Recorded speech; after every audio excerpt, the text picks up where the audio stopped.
Watch this full series at the links in the description below, and subscribe to our YouTube channel to watch new mental health videos every week. You know, Kyle, of the many things we've talked about, this is one of those that gets me a bit enraged. The structures we have that don't always protect children, and when I see what exposure of any form of abuse does to a child, whether it happens once or it happens year over year over year, there is a rage that bubbles up in me. I see amazing people who have no idea of their gifts and all their goodness, because as a little child, the world was turned into this dangerous, dangerous place.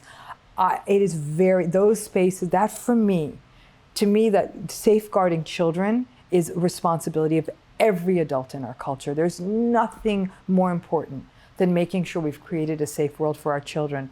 And yet, day after day after day, all I hear are experiences of people who've endured these kinds of experiences as children. And for me, this is the one thing that it rattles me, and it's upsetting and it's angering. And frankly, I don't think we as a society respond to this. Kids don't vote.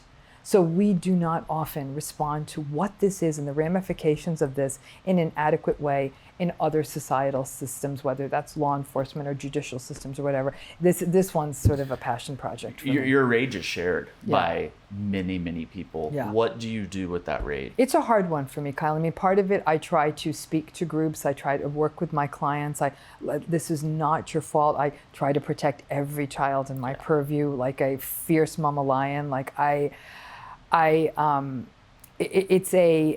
Every chance I get to do this work, I mean, any of us is just one person, but I guess that it's just what governs me. But I think I teach students about it. And one of the things I tell my students year over year at Cal State LA, I say, this is the one time your professor, well, not the one time, but one of the times your professor is going to seem irrational, is I said, I am sorry, but I don't think the penalties are sufficient for people who harm children. And if that makes me sound like some crazed person, and what shocks me year over year, Kyle, is the number of my students who get tearful in that classroom. And over the course of the semester, they come and they tell me, thank you, because this happened to me. And I can't, I mean, it is one of the, even as I'm talking now, my heart's racing. And there are sessions when my clients leave, I cry, you know, and I've got kids. And if anyone ever laid a hand on them, you know, so this one, it gets me going, and I just see so many beautiful souls who let their stories be interrupted. My goal is to uninterrupt those stories for them and let them know it's as beautiful as it always was, and something happened in it, and we've just given you a dragon to slay, but slay it you will.